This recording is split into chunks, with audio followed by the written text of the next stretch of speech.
Olá, meus amigos e irmãos, um bom dia para todos. Estou aqui para falar um pouco sobre a palavra de Deus, sobre muitas dessas coisas que estão acontecendo aí, e hoje eu venho trazer essa mensagem para que a gente venha abrir a nossa mente, abrir o nosso coração para Deus e procurar buscar a face desse Deus enquanto nós podemos achar. Oremos. Senhor, meu Deus e Pai, em nome de Jesus, te peço que nos dê sabedoria e entendimento para saber o que o Senhor quer falar conosco através da tua palavra.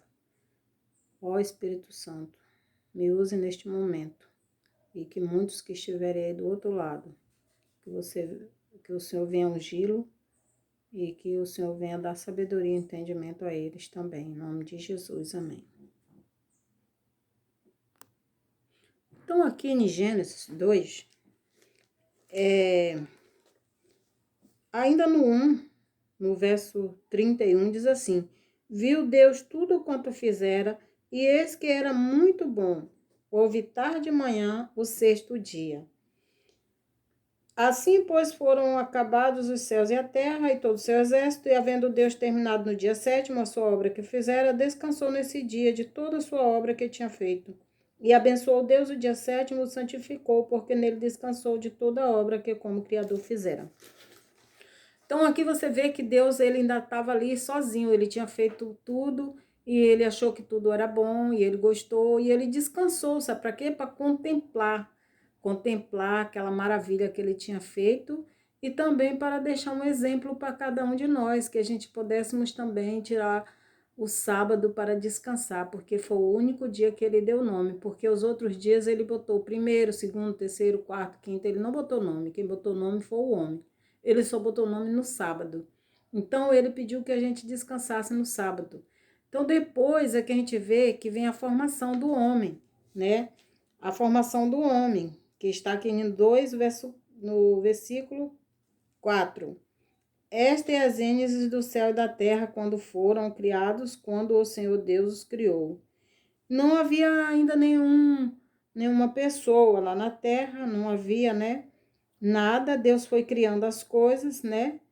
E depois aqui no versículo 18, vem a formação da mulher. Primeiro Deus formou o homem e depois formou a mulher pela costela de Adão. Tirou uma costela dele e formou a mulher, que a gente sabe disso, né? Então Deus fez o homem do pó da terra. E quando chegou aqui em Gênesis 4, a gente vê que as pessoas foram se multiplicando. E aqui já teve Abel e Caim, onde começou ali toda a maldade do homem, né? Mas Deus diz aqui no 7, 4, 7, diz assim: procederes bem, não é certo que serás aceito? Se todavia procederes mal, eis que o pecado jaz à porta, e o seu desejo será contra ti, mas a ti cumpre dominá-lo. Então Deus nos deu como dominar o nosso desejo. Mas às vezes a gente ouve mais a voz do inimigo do que a voz de Deus, porque a gente procura cumprir o desejo do inimigo e fazer a vontade dele, e não fazer a vontade de Deus. Mas Deus diz que nós podemos dominar. Se a gente quiser, a gente pode dominar. A gente pode tomar uma decisão, entendeu? Para fazer o bem ou o mal. A decisão é de cada um de nós. Ele nos deu esse poder para dominarmos, né? Mas aí o que acontece? O homem desobedeceu a Deus, lá no Jardim do Éden, junto com a mulher, comeram da fruta que não era para comer, e eles ficaram nus e se viram que estavam nus, e Deus veio e botou eles para fora do jardim, e daí em diante eles ficaram à mercê de quem? De Satanás. E continuamos, às vezes, dando ouvido à voz do inimigo para fazer a vontade dele e rejeitando ao nosso Criador, que é o Deus Todo-Poderoso, o Deus do céu e que fez a terra. Aqui em 2 Crônicas 7, no versículo 14, diz assim: Se o meu povo que se chama pelo meu nome se humilhar e orar e me buscar e se converter dos seus maus caminhos, então eu os ouvirei dos céus, perdoarei os seus pecados e sararei a sua terra. Porque a gente sabe que a gente às vezes desobedece a Deus, faz as coisas que não é da vontade de Deus. Aqui no 13 ele diz assim: se eu cerrar os céus e de modo que não haja chuva, ou se ordenar os gafanhotos que consumam a terra, e se enviar a peste entre o meu povo. Aí ele fala: se o meu povo que se humilhar, se orar, se converter dos seus maus caminhos, me buscar, eu ouvirei e sararei a sua terra. É tempo de nós estarmos nos humilhando diante da presença de Deus, buscando a presença de Deus, para que Ele venha sarar nossa terra dessa doença maligna que está aí. Hoje, dia 21 de fevereiro de 2020, que está acontecendo aí, que as pessoas estão aí em pânico, muita gente morrendo nesse mundo inteiro aí, né? Mas Deus disse que se nós nos humilhar, nós temos que nos humilhar e buscar. E mesmo que a gente morra aqui com essa doença, nós vamos ter a vida eterna do lado do nosso Deus. E isso que é importante para cada um de nós. Que alegria, né? É estar, mesmo que morramos, mas que possamos, naquele grande dia, levantar para a honra e glória do nosso Deus. Oh, aleluia! Porque nós somos realmente desobedientes por natureza. Quando Deus diz na palavra dele que o sábado é para tirar para adoração a Deus, não que nós não façamos isso durante todos os outros dias, mas é porque o sábado ele é especial, é um dia santo, e santo para mim é o próprio Deus. Para mim é o próprio Deus. Todos sabem que o próprio Deus ele é santo, então se o sábado é santo, eu acho que é uma ligação entre o povo de Deus e a terra. E o céu, quer dizer, é uma ligação entre o céu e a terra. Então, é um dia que é para se ligar com Deus, entendeu? Se santo é Deus e ele santificou o sábado, então santo é o próprio Deus. Como é que eu vou dizer hoje que não precisa mais guardar o sábado, que o sábado foi abolido, que Jesus veio, que acabou? Jesus não fez isso porque em lugar nenhum na palavra de Deus não fala isso. Isso é porque a gente somos desobedientes e queremos fazer a nossa própria vontade, os nossos desejos do nosso coração. Chegar no sábado, a gente quer comprar, a gente quer ir para shopping, a gente quer fazer tudo isso. Então, isso tudo são desejos da carne e não obediência a Deus. Se lá em Mateus 5:17 ele diz: não cuideis que vim revogar a lei. Não vim revogar a lei, os profetas, não vim para revogar, vim para cumprir. Jesus veio cumprir a lei do Pai dele, ele não veio acabar com a lei. Revogar, porque eu sei, é acabar. Que nem dizer, acabou, não existe mais, mas ele veio para revogar, ele não veio para revogar, quer dizer, ele veio para cumprir a palavra do Pai dele. A gente vê tanto que ele morreu, já era na sexta-feira, no pôr do sol, eles botaram ele no túmulo e ele descansou no sábado. Ele poderia ter ressuscitado no sábado, mas não. Sabe por quê? Porque ele descansou. Ele passou o dia lá no túmulo para descansar, conforme manda a palavra do Pai dele. Ele ainda diz mais, que até que o céu ou a terra passe, nem um jota ou um tio jamais passará da lei, até que tudo se cumpra.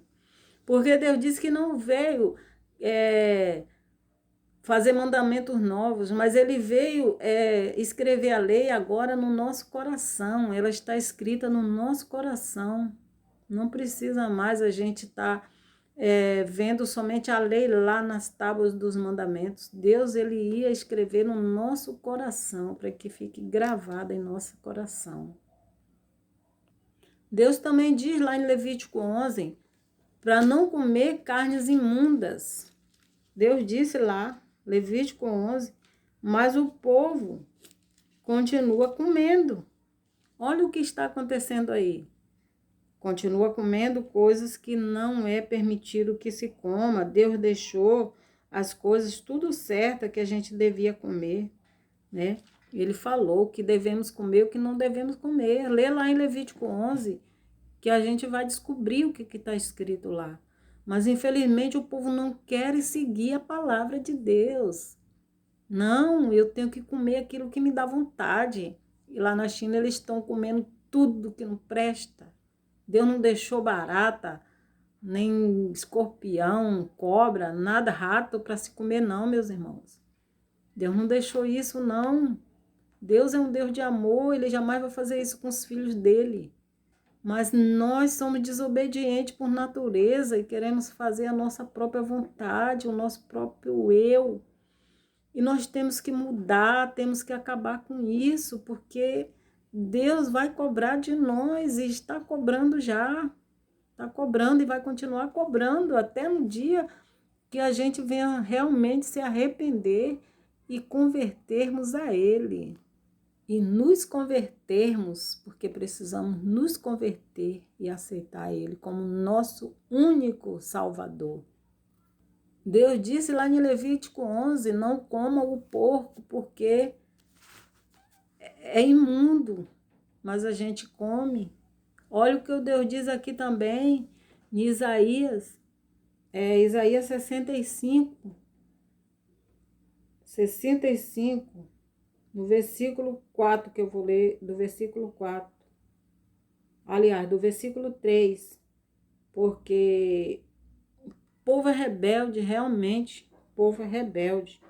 Povo que de contínuo me irrita abertamente, sacrificando em jardins e queimando incenso sobre altares de tijolos, que mora entre as sepulturas e passa a noite em lugares misteriosos, come carne de porco e tem no seu prato ensopado de carnes abomináveis.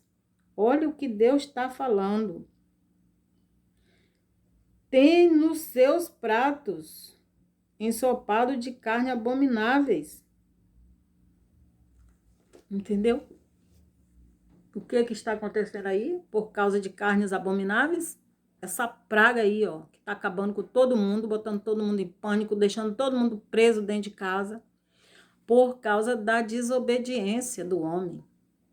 Felizmente, nós somos pecaminosos de natureza e temos que nos transformar.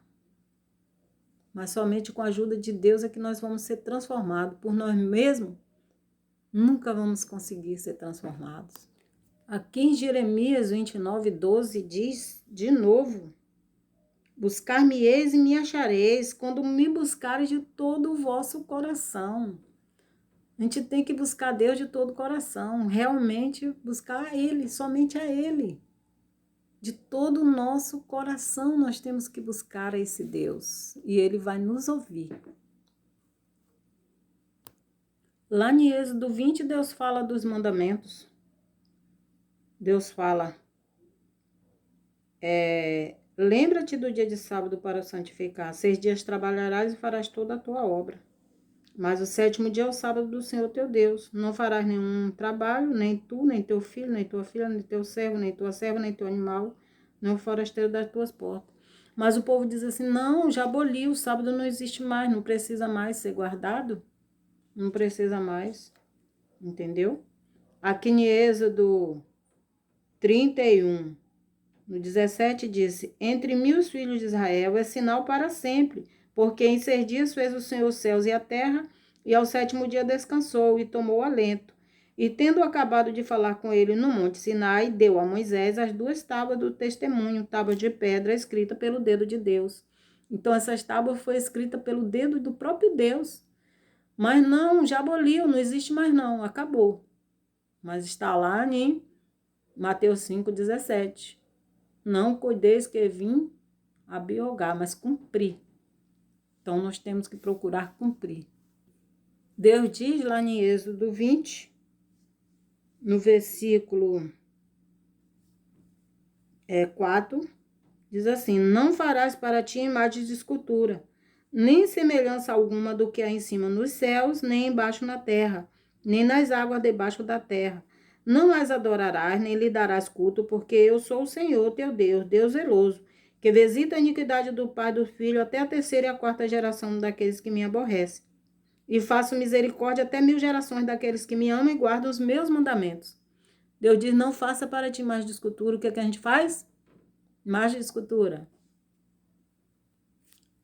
Deus diz aqui em Jeremias 10, no versículo 3, diz assim: porque os costumes dos povos são vaidade, pois cortam do bosque o madeiro, obra de mãos do artífice com machado, com prata e ouro, e enfeitam com pregos e martelos, o fixam para que não oscilem.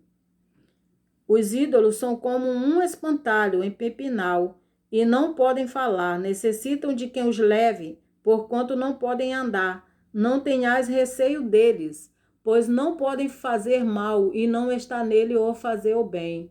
Ninguém há semelhante a ti, ó Senhor. Tu és grande, e grande o poder do teu nome. Então Deus diz assim: não faça para ti mais escultura. Mas a gente pega madeira, corta, faz um ídolo, pega barro, faz um ídolo, faz uma imagem. Ela nem anda, a gente tem que estar carregando. Como é que uma coisa dessa tem poder? Nós temos que abrir os nossos olhos, pedir a Deus para abrir os nossos olhos, para a gente poder enxergar o erro que Satanás tem coberto as nossas vistas para que a gente não veja. Como é que eu vou pegar uma coisa feita de barro, meus irmãos? Com todo respeito a vocês que vocês fazem isso, porque eu já fiz isso no passado também, mas é pela nossa ignorância, porque a gente está com nossos olhos vendados para não enxergar a verdade. Deus, ele é um Deus de sabedoria, ele quer que todos cheguem ao arrependimento, para que todos tenham salvação. Jesus morreu por todos nós. Não foi a imagem de escultura que morreu por nós. Não foi aquela imagem lá feita de gesso ou de madeira que morreu por nós, não. Foi Jesus que veio lá do céu. Foi ele que morreu por nós. E nós temos que ouvir a mensagem, a palavra de Deus e abrir os nossos olhos, a nossa mente, para que possamos entender. Então, nós fazemos um artifício, uma imagem, e vamos adorar aquela imagem que foi feita pela mão do homem. Como que pode uma coisa dessa? Não pode, nós não podemos fazer isso, meus queridos. Ainda uma continuação aqui em Jeremias 10, no capítulo 14, diz assim: todo homem se tornou estúpido e não tem saber. Todo ourives é envergonhado pela imagem que ele mesmo esculpiu, pois as suas imagens são mentira e nelas não há fôlego. Vaidades são obras ridículas. No tempo do seu castigo virão a perecer. Então, aqueles que sabem que a imagem não é para ser adorada, mas continua adorando, que o Senhor tenha misericórdia de nós, para que a gente venha nos desapegar dessas coisas e nos voltarmos para o Deus vivo, o Deus poderoso, que pode todas as coisas no céu e na terra.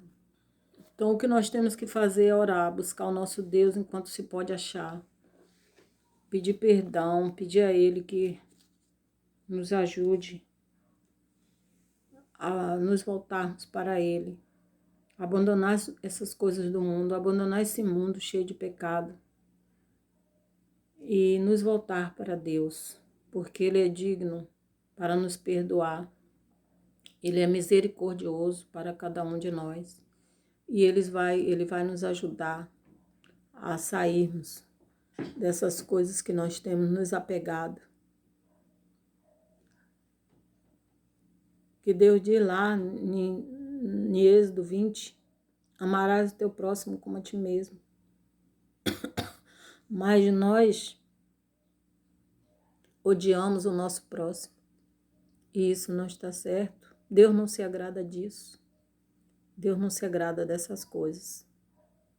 Que nós venhamos fazer a vontade de Deus, para que nós possamos estar prontos para quando Ele voltar. Essa é a minha mensagem de hoje, que eu deixo para cada um de nós. Que a gente medite nestas palavras e que vocês se volte para Deus enquanto é tempo, porque Ele nos perdoa, Ele nos aceita. O inimigo diz não tem mais jeito, mas para Ele sim, para Deus tem jeito sim, porque Deus é o Todo-Poderoso. Ele pode todas as coisas. Entrega seu caminho ao Senhor, confia nele e o mais Ele fará. Até o próximo vídeo e que Deus nos abençoe e nos dê sabedoria e entendimento. Amém.